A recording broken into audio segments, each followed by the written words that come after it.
ரீசெண்டாக நான் ஒரு பொருள் வாங்கவே கூடாதுன்னு நினச்சேன், ஆனால் வாங்கிட்டேன். ஸோ அந்த மெத்தட், அந்த க்ளோசிங் மெத்தட் எனக்கு ரொம்ப பிடிச்சிருந்துச்சு. ஸோ அதை தான் உங்களுக்கு இன்றைக்கி ஷேர் பண்ணுறேன். என்னோடய ஊர் நாகர்கோயிலில் புதுசாக டார்ஜிலிங் ஷோரூம் ஓப்பன் பண்ணாங்க, பஸ் ஸ்டாண்ட் ஆப்போசிட்டில். ஸோ நான் வந்து ஜஸ்ட்டு வாக்கினாக புதுசாக வச்சுருக்காங்களே ஜஸ்ட்டு பார்க்க போகும். டிவி வாங்குறதுக்கு ஒரு சின்ன ஐடியா இருந்துச்சு.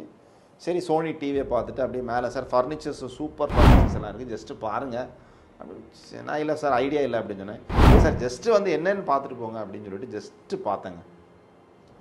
அப்போ அங்கே ஒரு சோஃபா செட் இருந்துச்சு. என்னப்பா விலை அப்படின்னு கேட்டேன். 2.45 lakhs அப்படின்னு சொன்னாங்க.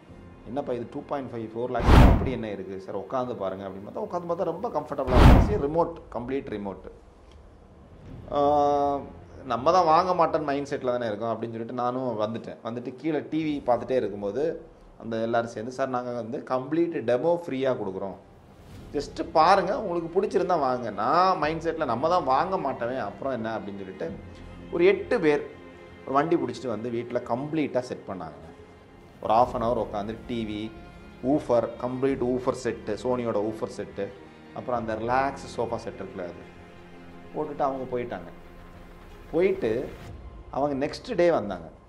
நீங்கள் யோசிச்சு பாருங்கள், ஒன் டே நான் அந்த டிவி அந்த சோஃபா செட்டோட உட்காந்து ரிலாக்ஸாக ஏதோ சினிமா தேட்டரில் உட்காந்த மாதிரி ஃபுல்லாக பார்த்துட்ருக்கேன். நெக்ஸ்ட் டே வர்றாங்க. சரி சார் எப்படி சார் அப்படின்னு. வர வழியே இல்லை, ஏன்னா நான் அதோட அட்டாச் ஆகிட்டேன், எமோஷ்னல் அட்டாச் ஆகிட்டேன். ஸோ வாங்க வேண்டிய நிலைமை வந்துருச்சு. இதுக்கு பேர் தான் பப்பி டாக் க்ளோஸ்.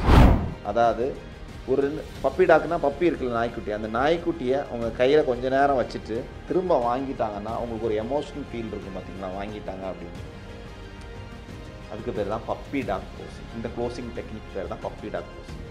நானும் அந்த க்ளோசிங் டெக்னிக்கில் தான் நான் அதை வாங்கினேன். ஸோ உங்கள் பிஸ்னஸில் நீங்கள் இதே மாதிரி பப்பி டாக் க்ளோசிங் பண்ணுங்கள். கம்ப்ளீட் செட்டை டெமோ கொடுங்க கஸ்டமருக்கு. நீங்கள் ஒரு 10 கஸ்டமருக்கு பண்ணிங்கன்னா அட்லீஸ்ட் 8 பேராவது வாங்குவாங்க. 2 பேர் மேபி வாங்காமல் இருப்பாங்க. ஆனால் உங்களோட பிஸ்னஸோட ரேஷியோ ஹையாக இருக்கும். So try puppy talk closing in your business.